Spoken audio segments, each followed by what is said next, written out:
This is a work of fiction. Names, characters, business, events, and incidents are the products of the author's imagination or are used fictitiously, and any resemblance to actual persons, living or dead, or actual events is purely coincidental. I bought a secondhand phone, and it kept receiving calls from its previous owner. Before we begin, let me know where you're listening from.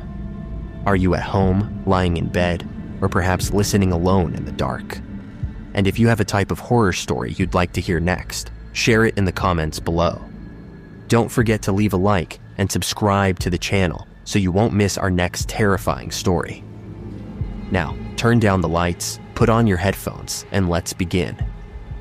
Alan Castro had never been the kind of person who cared much about where his electronics came from, as long as they worked properly and cost less than buying them brand new. At 29 years old, he was working a modest office job and trying to save enough money to move into a better apartment. So whenever he needed a new gadget, he usually searched online marketplaces for secondhand items. He had purchased used laptops, headphones, watches, and even an old television without experiencing anything more serious than a scratched screen or a missing accessory. When his own smartphone suddenly stopped charging properly, he decided not to spend a large amount of money replacing it, and instead search through listings for an inexpensive used phone that could handle his daily needs. After several hours of browsing, he found an advertisement for a relatively modern black smartphone being sold for an unusually low price. The seller claimed that the device belonged to a family member who had recently died, and that the family simply wanted to get rid of his belongings. The listing contained only 3 photographs of the phone, all taken against a plain wooden table, and the description repeatedly emphasized that the device was fully functional, factory reset, and free of any account locks. Alan contacted the seller and arranged a purchase through the marketplace's delivery system. The seller's account appeared ordinary enough, although it had only a few previous transactions and no profile photograph. The conversation was brief, and the seller never mentioned anything unusual about the phone, beyond the fact that it had belonged to someone who was no longer alive. Alan assumed that the explanation was probably being used to justify the low price, and he did not think much about it after completing the transaction. 2 days later, a small package arrived at his apartment containing the phone, a charging cable, and a transparent case that had already yellowed with age. The phone powered on immediately, and after Alan performed a factory reset, it appeared completely empty. There were no photographs, messages, contacts, accounts, or applications left behind. The battery health was surprisingly good. The screen had only a few tiny scratches, and everything worked exactly as the seller had promised. Alan considered the purchase a bargain and spent the evening transferring his information onto it. For the first several days, nothing unusual happened. Alan used the phone normally, taking it with him to work, using it to browse social media, ordering food, and watching videos before going to sleep. He became increasingly pleased with the purchase because the device performed better than his previous phone, despite costing less than half as much. The only strange thing he noticed was that the phone occasionally displayed a notification, indicating that a call had been blocked, even though he had not blocked any numbers. When he checked the call history, he found a single unknown number that had attempted to contact him several times during the night. He assumed it was spam and ignored it. The same number called again the following night, and then again the night after that. The calls always occurred after midnight, usually between 1 a.m. and 2 a.m., and the caller never left a voicemail. On the 4th night, Alan answered. The moment he accepted the call, the speaker produced a faint, continuous static that sounded like an old radio receiving a weak signal. There was no voice, breathing, music, or recognizable background noise. Alan waited for several seconds and eventually ended the call. He checked the number afterward and discovered that it was the same number that had been calling him every night. He searched the number online but found no useful information. The following evening, the same number called again. Alan answered and heard the same static, although this time there seemed to be a faint clicking sound underneath it. The clicking repeated at irregular intervals and almost sounded like someone tapping a fingernail against a microphone. Alan ended the call after less than a minute and blocked the number. The phone rang again. The caller ID displayed the same number he had just blocked. Alan became annoyed and checked the phone's settings, assuming that the blocking function had failed. The number remained listed among blocked contacts, yet the incoming call continued to appear on the screen. He rejected it without answering, but the call returned almost immediately. After several attempts, the phone finally stopped ringing. Alan assumed that the device had some kind of software problem and decided to perform another reset if the issue continued. He did not consider returning the phone because he had already transferred his data and did not want to deal with the inconvenience. The calls continued every night. Sometimes Alan ignored them, while on other nights he answered out of curiosity. The static was always the same, but the clicking sound gradually became more noticeable. It seemed to form a pattern of 3 clicks, followed by a long pause, and then 2 more clicks. Alan recorded one of the calls using another device, but when he played the recording afterward, the audio contained only ordinary static. The clicking was absent. He tried recording the call several more times and received the same result. Whatever sound he heard while holding the phone against his ear never appeared in the recordings. The calls became more disturbing after Alan noticed that the caller ID was no longer displaying the unknown number. It was displaying his own phone number. He stared at the screen for several seconds because he initially assumed that the contact information had somehow become corrupted. The number displayed was identical to his own, including the same country code and digits. Alan called himself from another phone to test the device, but his own number appeared normally when the call came through. There was no obvious technical explanation for the incoming call, displaying the same number as the receiving phone.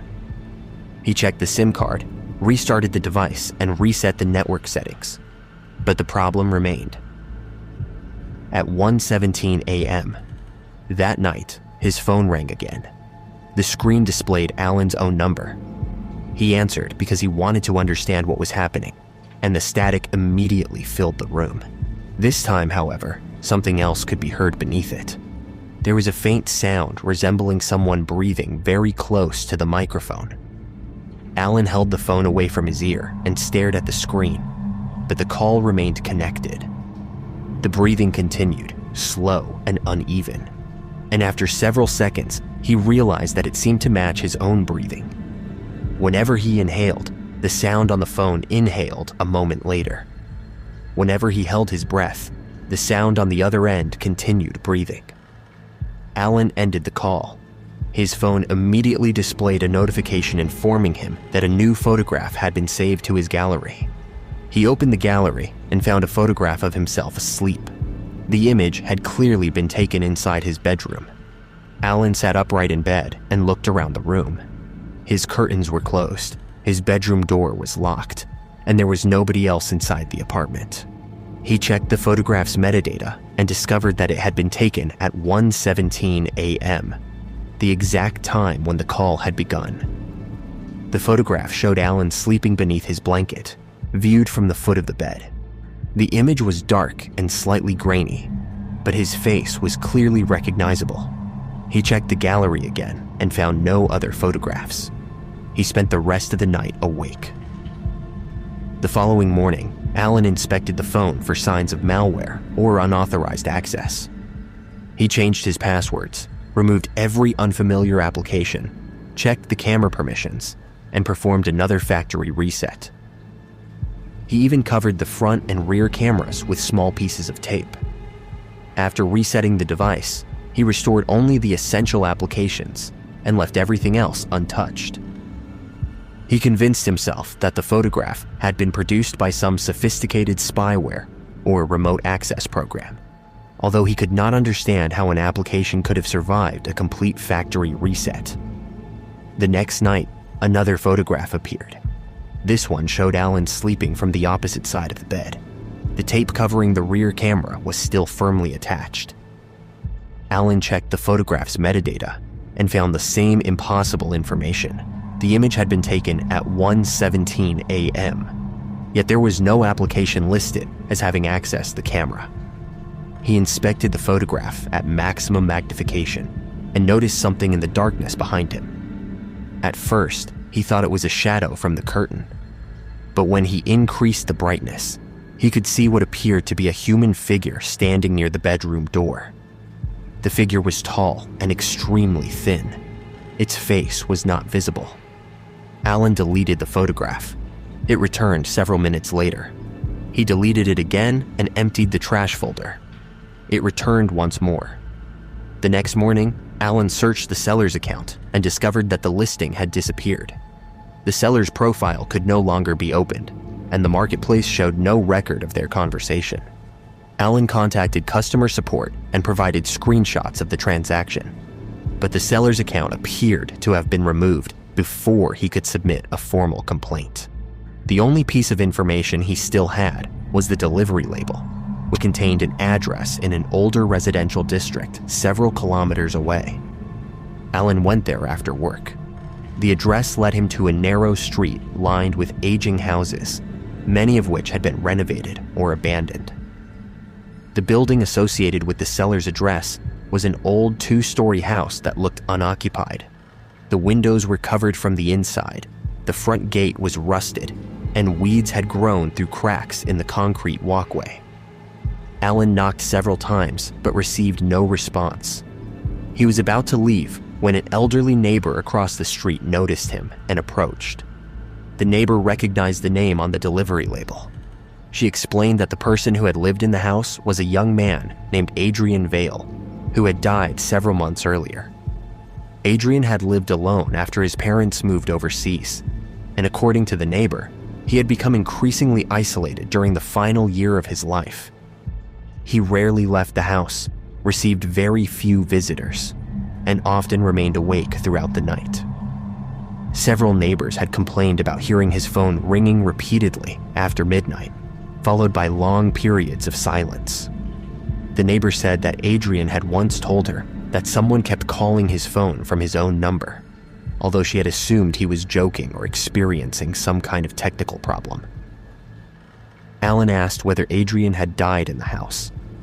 The neighbor explained that he had been found dead in his bedroom after his employer became concerned when he stopped reporting for work. The police had investigated the death, but found no evidence of violence. Adrian had apparently died alone during the night, and the official cause had been recorded as an unexplained cardiac event. The family had returned to the house briefly afterward to remove his belongings before deciding to sell the property. The phone had apparently been among the items they wanted to get rid of. Alan felt a cold sensation spread through him when he heard that. He asked whether Adrian had ever mentioned photographs. The neighbor's expression changed. She explained that Adrian had once shown her several photographs on his phone because he believed someone was entering his bedroom while he slept. The photographs showed him lying in bed from different angles, and each image appeared to have been taken during the night. Adrian had become convinced that another person was standing inside the room whenever he slept, but whenever he woke, nothing was there. He had eventually stopped sleeping properly and began keeping the lights on all night. The neighbor remembered that he had repeatedly said the photographs were proof that something was watching him, but she had assumed he was suffering from severe anxiety. Alan returned home before sunset. He placed the phone on his desk and stared at it for several minutes before deciding that he would destroy it if another photograph appeared. At 1:17 a.m., the phone began ringing again. The caller ID displayed his own number. He did not answer. The ringing continued for nearly 5 minutes. When it finally stopped, a new photograph appeared in the gallery. Alan opened it despite knowing that he should not. The photograph showed him sitting at his desk. It had been taken from behind him. His bedroom was visible in the background, and although Alan was alone in the apartment, The photograph showed a dark human figure standing beside the bedroom door. He immediately looked behind him. Nothing was there. The phone rang again. The caller ID displayed Adrian Vale's number. Alan had never saved Adrian's number, but somehow he recognized it because it matched the number listed on the old delivery paperwork. He answered without thinking, and the static returned immediately. This time, however, the sound beneath the static was unmistakably a voice. It was weak, distorted, and distant, but Alan could hear someone struggling to speak. The voice was saying his own name. Alan dropped the phone. The call remained connected. The voice continued. He eventually picked up the device again and heard a sequence of faint words that sounded like a warning. The message was difficult to understand because the static repeatedly interrupted it, but Alan recognized several phrases concerning the bedroom and the photographs. He understood that Adrian had not been taking the photographs himself. Something had been taking them while he slept, and Adrian had discovered that the photographs always appeared after the calls began. Alan asked himself why the thing had followed the phone. The answer became clear when he remembered the seller's description. The phone had belonged to Adrian. Whatever had been using it had not been transferred into the device. It had been attached to Adrian. The phone was simply the object that allowed it to continue reaching another person. The photographs continued appearing. Some showed Alan sleeping. Others showed him walking through his apartment during the night. One showed him standing in the kitchen with his eyes closed. Another showed him sitting on the edge of his bed while apparently asleep. The most frightening images were the ones in which the figure became increasingly visible. In the earliest photographs, it appeared as a vague shadow. Later, its body became clearer. It was extremely tall, with unnaturally long arms and a head that seemed slightly tilted to one side. Its face remained obscured, but Alan could see that it was standing closer in every photograph. He stopped sleeping in the bedroom. He spent 2 nights on the living room sofa with every light turned on, keeping the phone locked inside a kitchen drawer. The calls continued at 1:17 a.m., but the phone could still be heard ringing through the drawer. When Alan checked it afterward, photographs had appeared in the gallery, despite the device remaining locked.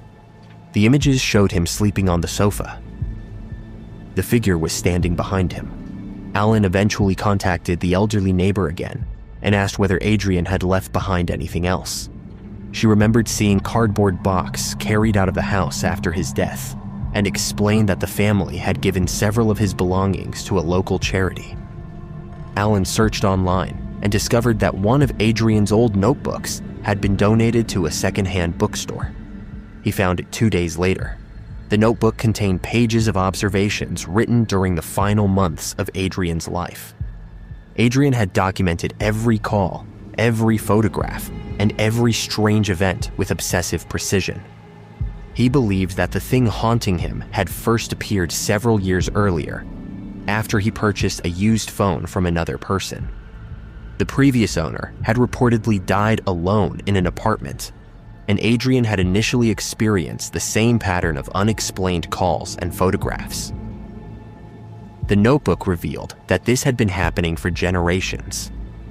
The entity had no consistent name, but Adrian referred to it as the Witness because he believed its purpose was to observe people while they slept.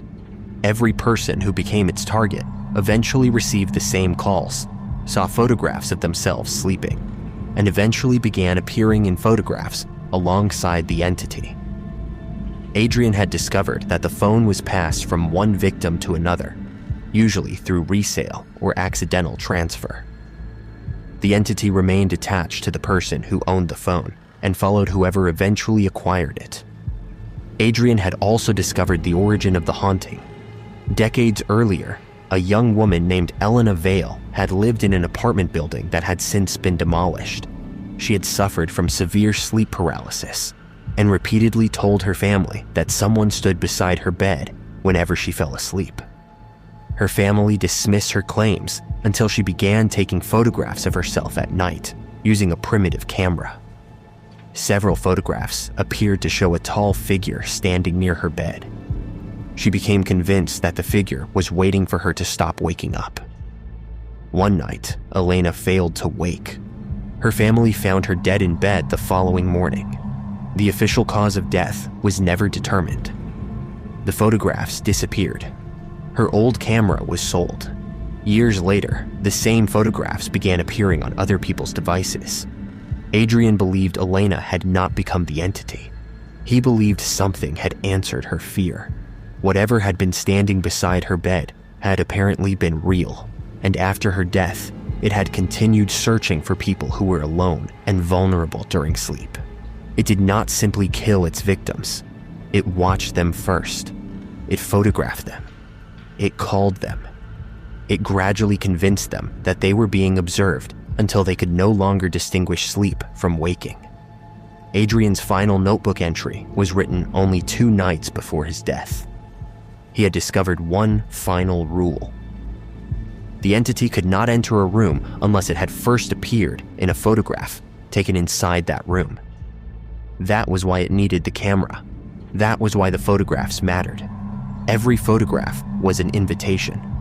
Every image showed where it wanted to stand next.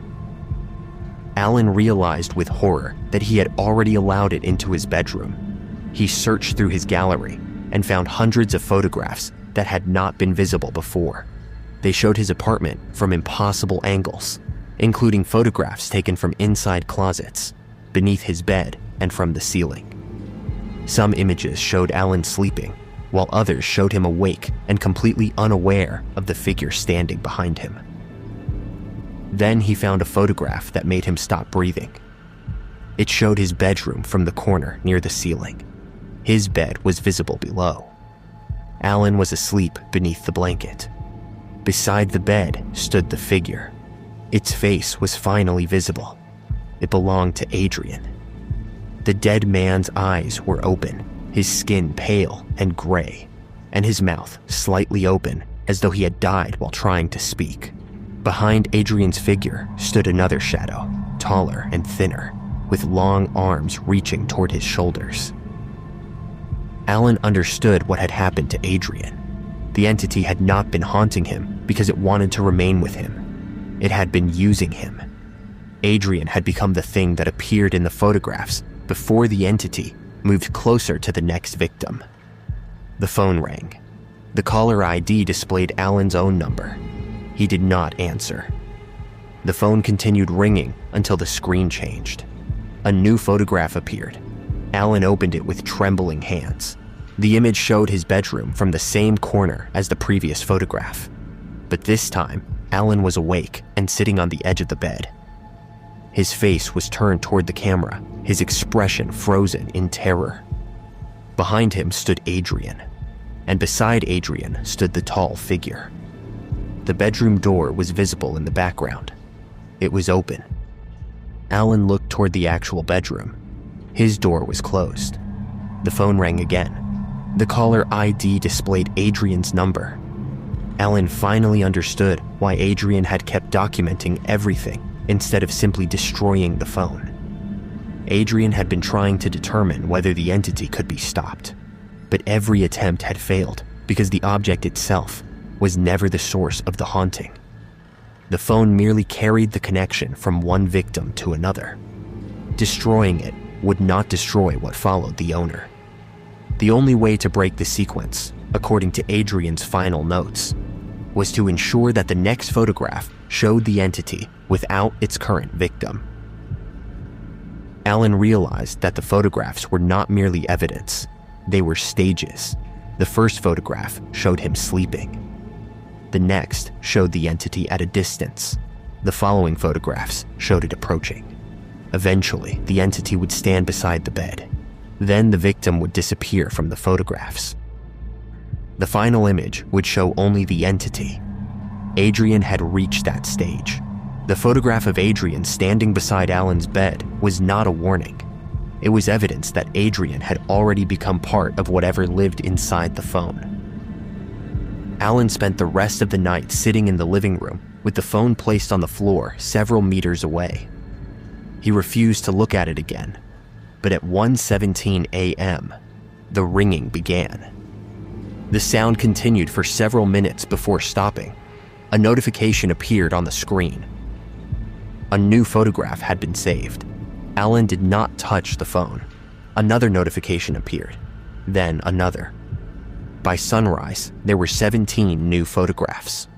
When Alan finally gathered enough courage to look, the first 16 showed him sitting in the living room, exactly where he had spent the night. The figure stood farther and farther behind him in each image, until it eventually reached the sofa. The 17th photograph showed the room from the opposite corner. Alan was gone. The sofa was empty. The figure stood beside it. The phone remained on the floor. The final photograph was different from all the others because it had been taken from inside Alan's bedroom.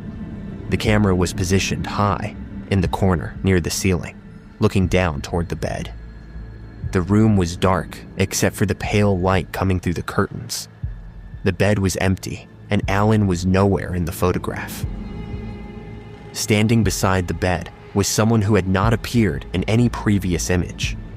It was Alan. His skin looked pale, his eyes were open, and his expression was strangely peaceful. Behind him stood Adrian, and behind Adrian stood the tall figure. The three figures were facing the camera. Alan's phone was lying on the floor beneath them. The photograph had been taken at 1:17 a.m. There was no record of Alan ever taking it. The device was eventually found several days later inside the apartment, still fully charged despite having no connection to a charger. Alan himself was never found.